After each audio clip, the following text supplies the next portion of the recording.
hidup kami, segenap keberadaan kami, kami serahkan sepenuhnya. Karena kami tahu Tuhan Engkau berdaulat atas kami. Dan pada saat kami berserah, yang terbaiklah yang akan kami alami, kami rasakan. Karena Engkaulah Allah yang Maha Baik. Kesempatan yang baik, sebagaimanapun keberadaan kami yang sangat terbatas dengan suasana sekarang ini, tapi sukacita kami untuk memuliakan nama Tuhan. Dan kami semakin tahu bahwa sesungguhnya kami tidak mampu menghadapi situasi kami, dan oleh karena itu kami berserah kepada Tuhan. Dan kesempatan yang baik ini Tuhan, mari sampaikan isi hatimu untuk membangun kami, supaya kami sungguh-sungguh sesuai dengan apa yang Tuhan rancang bagi kami. Dalam nama Tuhan sekali berdoa. Haleluya. Amin. Puji Tuhan, selalu Bapak Ibu Saudara Tuhan tidak mengurangi semangat kita, sukacita kita. Dan sebagaimana sering orang mengatakan, salam sehat, tetap semangat. Baik, hari ini kita belajar dari firman Tuhan. Mari kita membuka kitab kita dari 1 Yohanes pasalnya yang ke-5. 1 Yohanes pasalnya yang ke-5, mari kita baca ayatnya yang ke-4. Ya. 1 Yohanes pasalnya yang ke-5, ayatnya yang ke-4, kita baca bersama-sama. 2, 3 ya. Sebab semua yang lahir dari Allah mengalahkan dunia. Dan inilah kemenangan yang mengalahkan dunia, iman kita. Baik saudara dikasihi Tuhan, bahwa sesungguhnya hidup kita ini tidak terlepas dari pergumulan. Bahwa sepanjang hidup kita ini tidak terlepas dari masalah. Dan bagaimana kita mengatasi dan bagaimana kita menghadapi segala persoalan, sebagai segala masalah ini, kita bisa muncul apakah kita sebagai pecundang, dan sebaliknya apakah kita menjadi seorang pemenang. Tapi firman Tuhan tadi berkata bahwa orang yang lahir dari Allah akan menjadi seorang pemenang. Baik saudara dikasihi Tuhan, dunia ini juga memiliki konsepnya sendiri-sendiri. Jadi ada konsep dunia ini, bagaimana dia menjadi seorang pemenang, bagaimana dia menjadi seorang yang sukses, bagaimana dia menjadi seorang yang berhasil. Dunia ini memiliki metode juga, dan dunia ini memiliki cara-cara. Dan salah satu yang dianggap sukses, yang dianggap berhasil di dalam dunia, baik usaha, baik prestasi-prestasi olahraga atau hal-hal yang lain, ya sering kita melihat logo-logo, ya lambang-lambang yang tidak asing bagi kita semua, yaitu logo Nike, ya Nike, yang tulisannya Nike, ya Nike, Nike.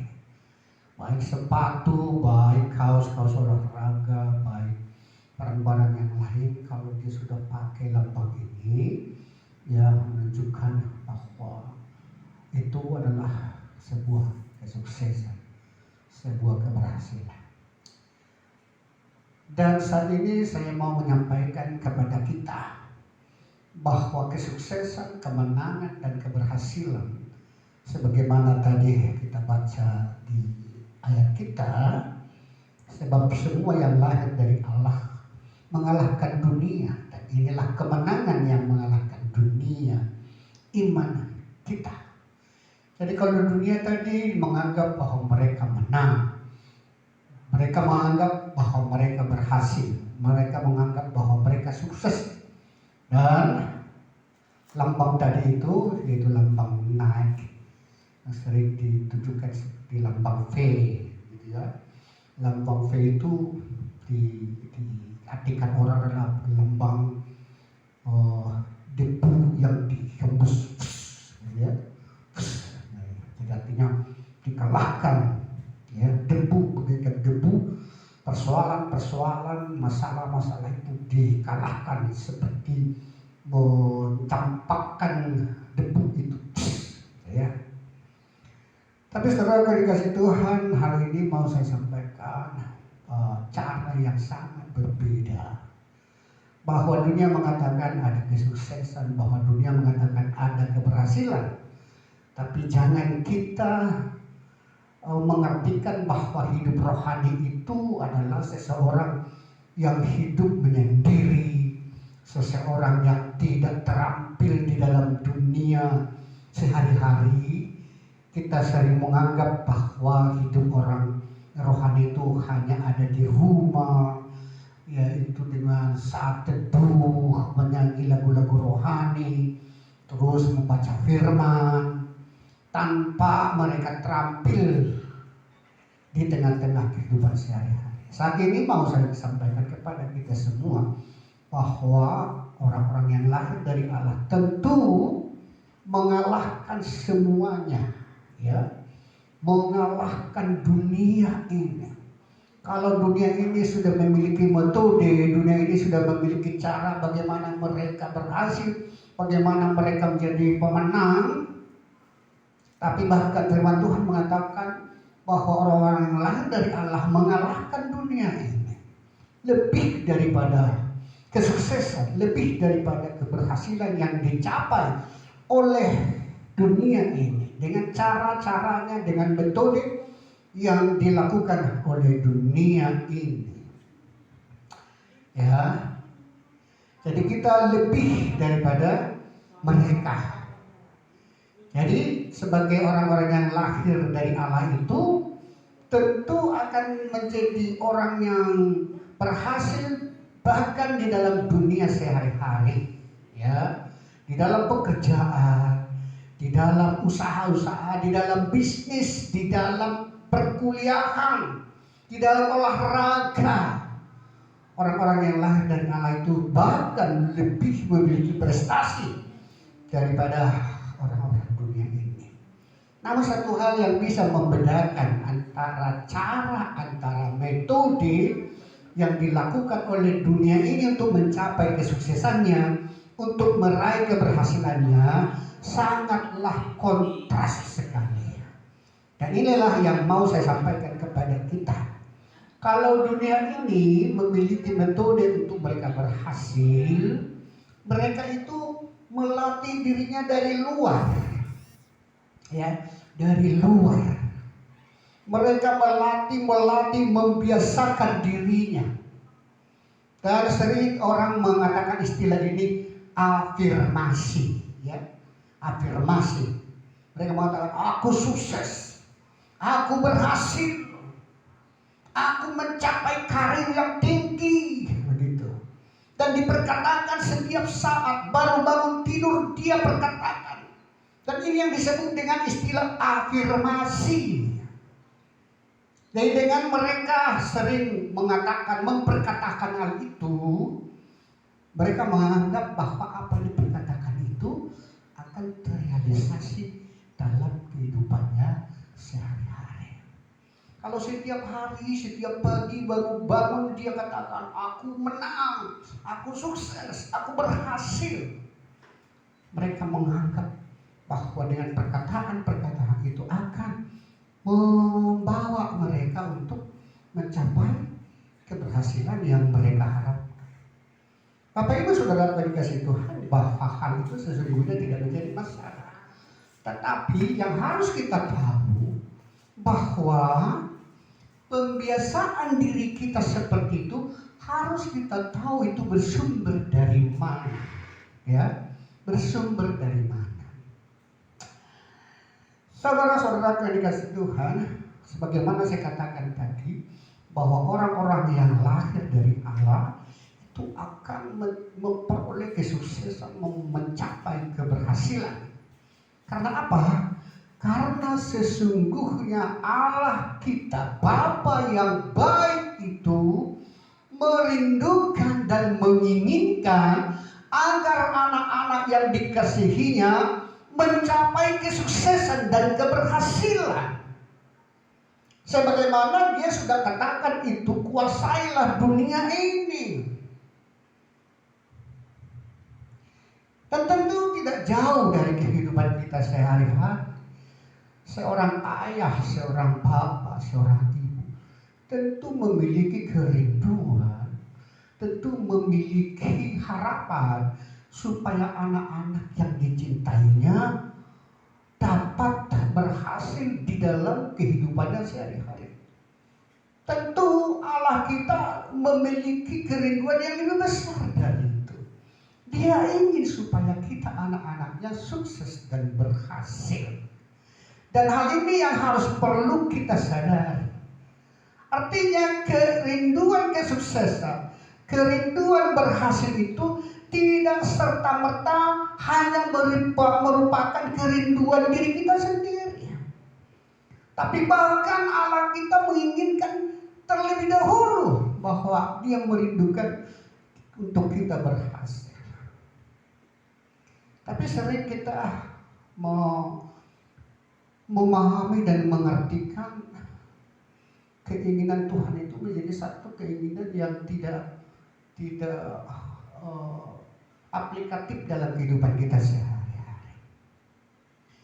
Sehingga dan penyelewengan yang dilakukan oleh orang tertentu atau sebagian orang, sering hal itu membuat kita menjadi menjauh daripada konsep itu. Kemakmuran, kesuksesan, keberhasilan sering kita tidak menginginkannya karena ada orang lain yang menyelewengkannya.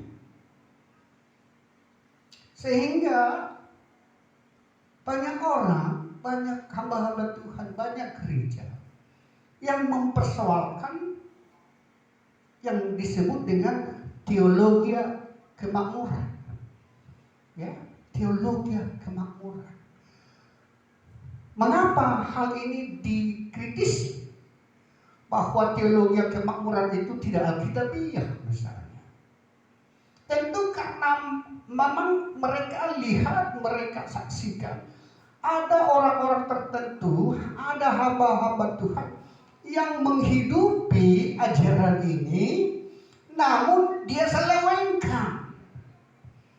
Mereka fokus pokoknya makmur, sehingga dikatakan teologi kemakmuran. Tapi teologi kemakmuran ini dia dilandasi dengan keinginan, ambisi pokoknya makmur. Sehingga apa diperkatakan semuanya pokoknya makmur. Lakukan ini, kerjakan ini, pokoknya makmur. Dan kalau tidak makmur, maka dipertanyakan kebaikan dan kemurahan Tuhan itu. Sehingga karena ada orang yang mengkhotbahkan, yang mengajarkan hal ini, dan orang-orang menjadi tidak setuju dengan ini, sehingga banyaklah gereja mempermasalahkan. Terus saudara yang dikasih Tuhan, kemakmuran tentu adalah merupakan kerinduan, tentu adalah merupakan keinginan dari Bapa kita di surga. Hanya persoalannya motivasi kita untuk makmur. Sebagaimana tadi, motivasi kita untuk menang, motivasi kita untuk berhasil, motivasi kita untuk sukses itu lebih penting daripada pencapaian kesuksesan itu sendiri. Motivasinya, landasannya lebih penting daripada pencapaian. Hal inilah yang membedakan saudara-saudara akan dikasih Tuhan. Kalau orang yang berpegang teguh akan firman Tuhan, kemakmuran tapi landasannya adalah pemahaman bahwa Bapa kita di surga sesungguhnya menginginkan supaya masing-masing kita berhasil, sukses, menang. Sebagaimana firman Tuhan 1 Yohanes pasalnya yang kelima ayat 4 tadi. Kalau hal ini menjadi kesadaran kita dan dasar kita, maka yang dikatakan teologi kemakmuran itu pun tidak akan membawa kita untuk menyimpang dari firman Tuhan. Bahkan apa yang kita capai, kesuksesan dan kemakmuran yang kita capai, yang dilandasi dengan motivasi bahwa kita paham Allah itu sendiri menginginkan kita sukses, maka kesuksesan kita akan memimpin kita untuk menggunakan kemakmuran kita untuk kepedulian kepada orang lain, melayani sesama kita. Tidak justru menghalalkan segala cara untuk mencapai kemakmuran itu. Hal ini penting bagi kita saudara kasih Tuhan. Dan sebagai orang-orang Kristen harus memiliki pemahaman yang sangat luas. Jadi jangan ada orang mengatakan bahwa orang Kristen itu picik, bahwa orang Kristen itu kerdil cara berpikirnya. Tidak.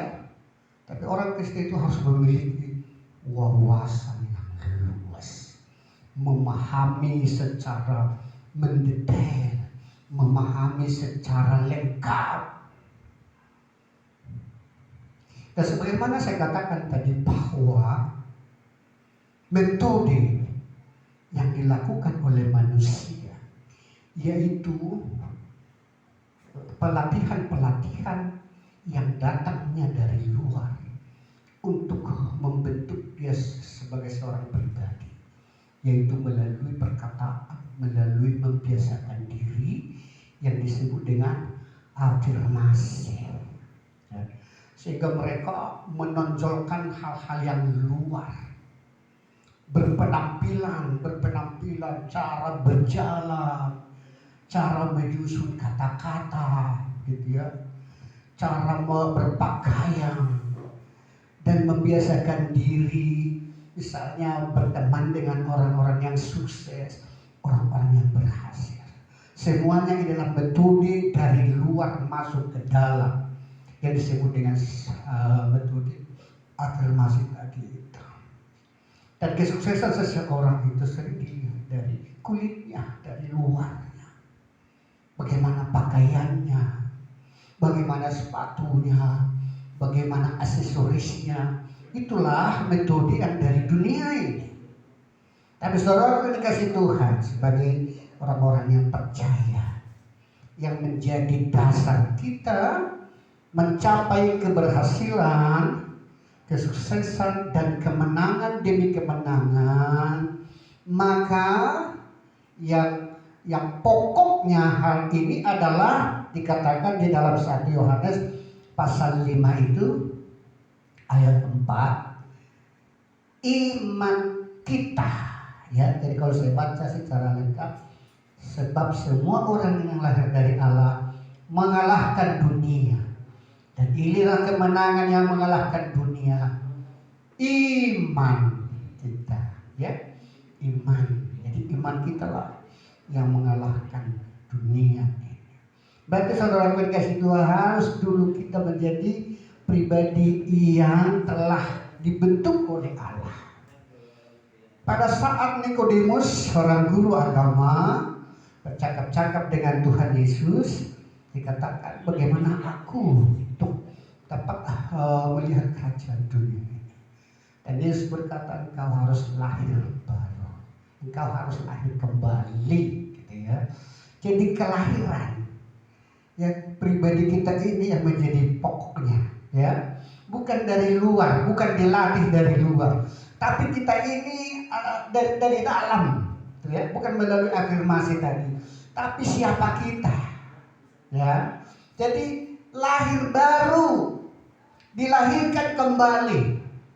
Dan saudara-saudara dikasih Tuhan, manusia-manusia yang ada di muka bumi ini, yang dilahirkan kembali dan lahir baru, hanya orang-orang yang di dalam Yesus Kristus.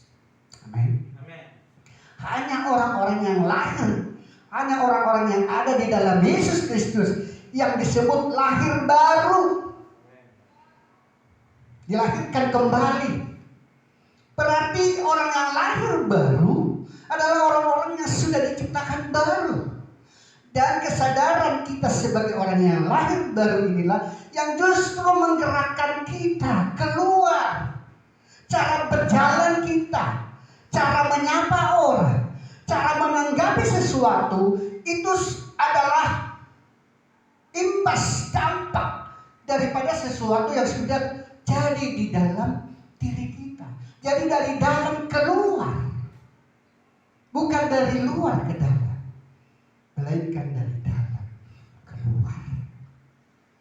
Dan saya percaya kita semua adalah orang-orang yang lahir baru. Jadi orang-orang yang lahir baru inilah yang mempraktekkan itu. Jadi kalau orang-orang yang lahir baru, dia sudah menjadi manusia yang baru, memiliki karakter yang baru, memiliki sifat yang baru, memiliki tanggapan, cara menanggapi sesuatu.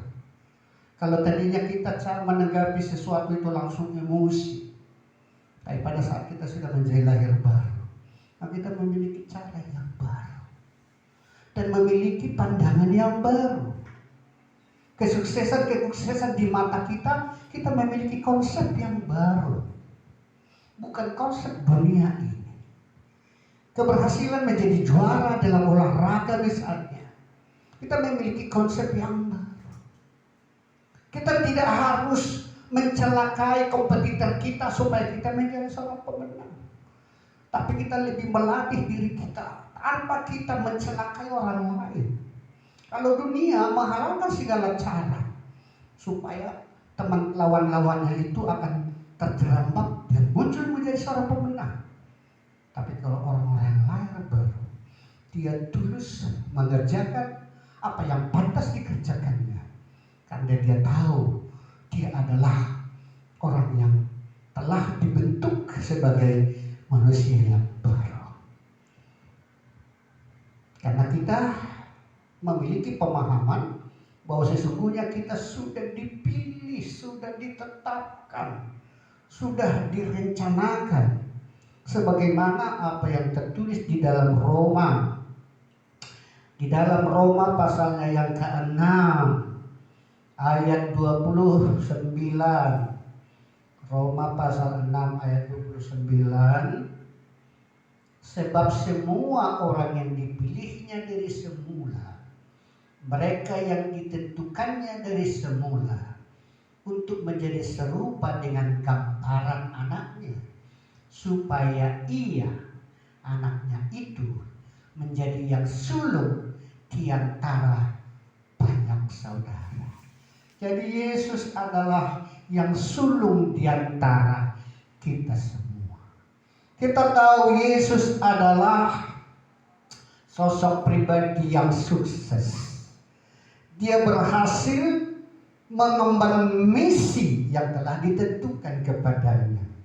Walaupun secara pribadi dia berkata, kalau bisa cawan ini dilalukan daripadaku. Tapi bukanlah kehendakku, melainkan kehendakmu lah yang jadi. Sampai dia setia menyelesaikan misinya dan mati tergantung di kayu salib. Kalau dunia menganggap ini adalah sebuah kegagalan, kok mati? Kok dia tidak bisa menyelamatkan dirinya? Dunia sampai hari ini menganggap ini sebuah kegagalan. Tapi saudara-saudara yang dikasih Tuhan, sebagaimana dari semula ini adalah misinya, dan ternyata dia sukses menjalankan misinya, sehingga dikatakan bahwa dia berhasil. Amin.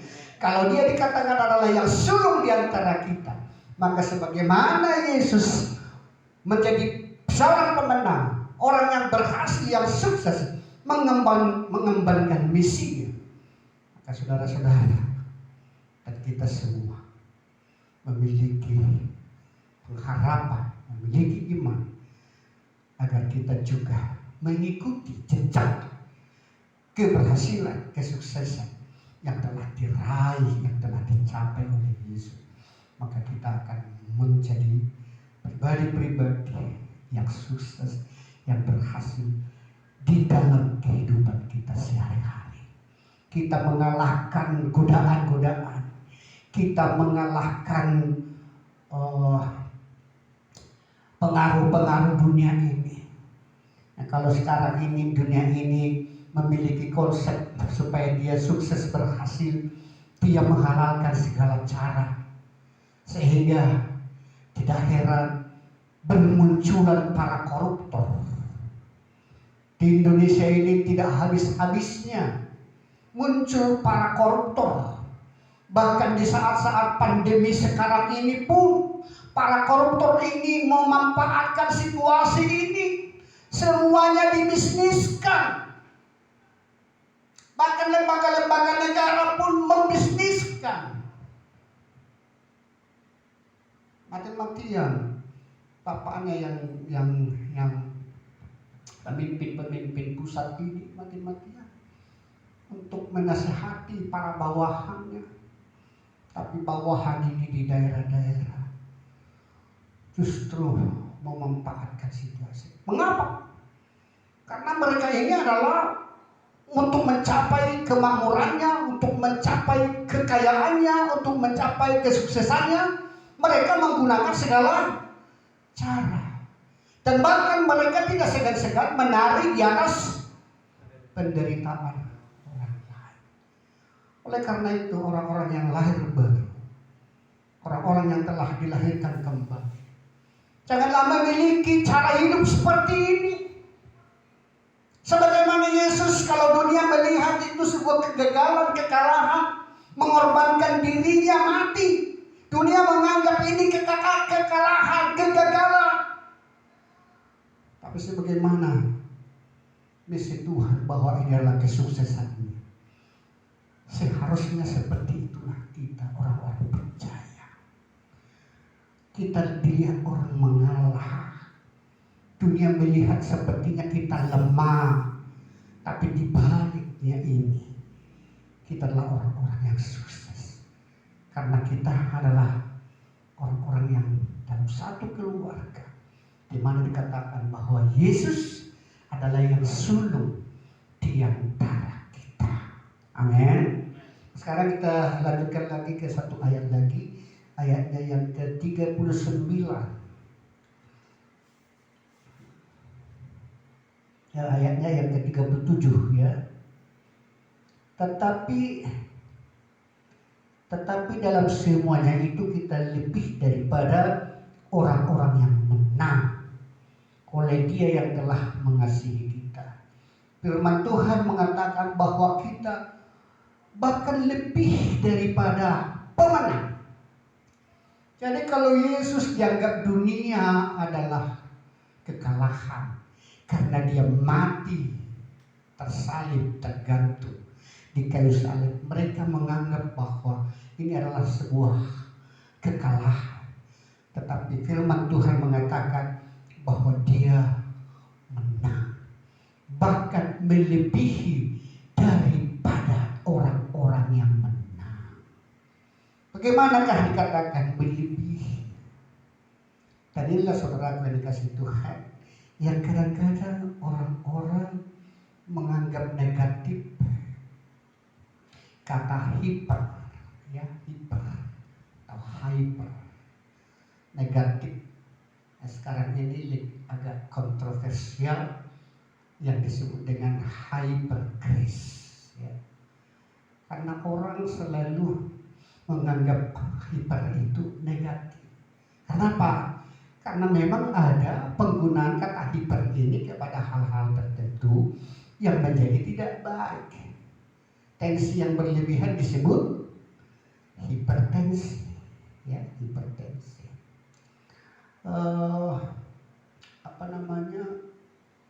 Birahi seseorang yang berlebihan disebut dengan hipersek, gitu ya. Kenapa? Karena yang negatif. Tapi sekarang kalau kita lihat ya, baik di dunia usaha-usaha, ada sekarang yang disebut muncul hipermata, ya, hipermata. Dan dari manakah sebenarnya hyper ini? Sebenarnya itu dari bahasa Yunani, yaitu huper, huper, huper. Katakan hupernikau, ya, hupernikau. Lebih standarnya, melebihi standar. Tadi katakan melebihi seorang pemenang. Pemenang sudah seperti standarnya, tapi dia melebihinya. Jadi hypergrace pun demikian, ya, bahwa kemurahan Tuhan itu sesungguhnya melampaui dari apa yang diharapkan, apa yang dipikirkan, apa yang dibayangkan oleh orang. Melebihi. Jadi kita juga dalam kehidupan kita sehari-hari, di dalam usaha, di dalam bisnis, di dalam karir, di dalam olahraga, pencapaian-pencapaian yang kita raih, kalau kita sungguh-sungguh berdasarkan iman kita, maka kemenangan-kemenangan yang kita capai itu justru melebihi daripada hitungan-hitungan kita. Melebihi daripada standar kita. Loh, padahal saya tidak menyangka loh, saya bisa mencapai ini.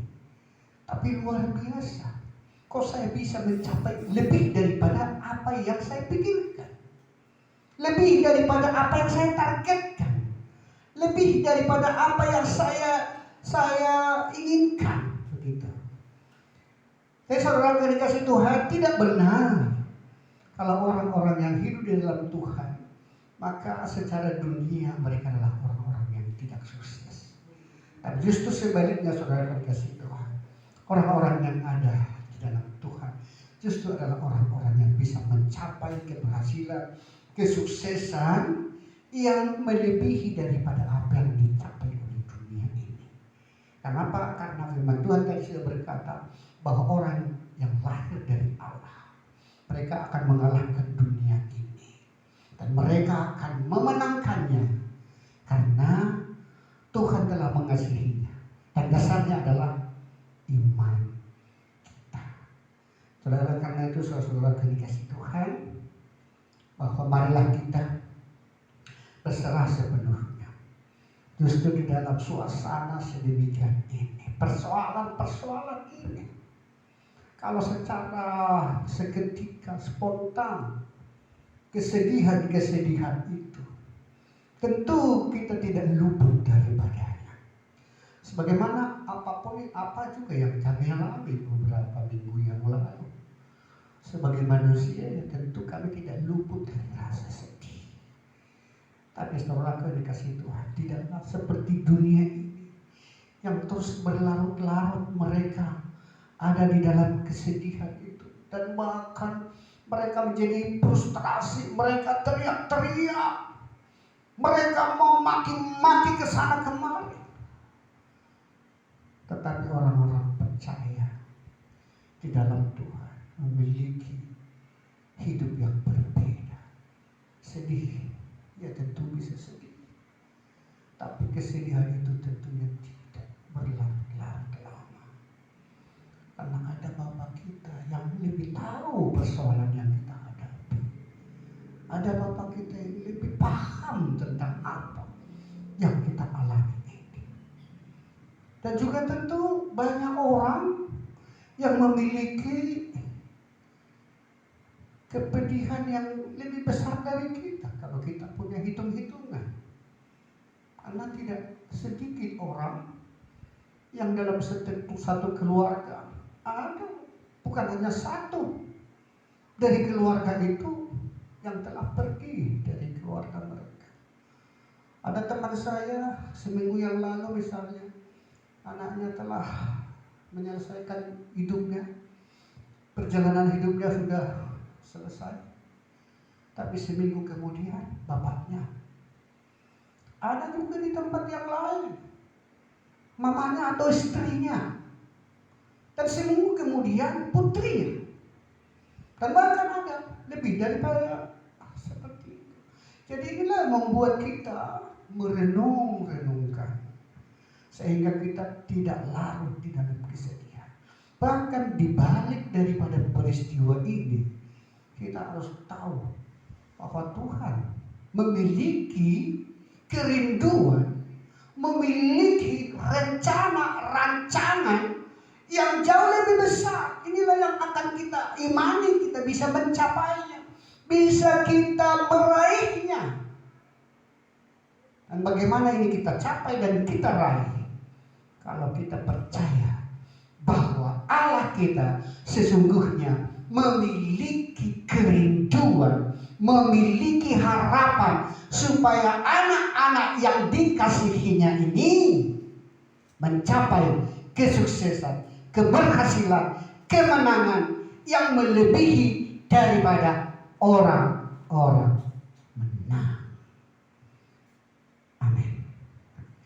Mari kita persiapkan hati kita untuk kita ikuti perjamuan kudus.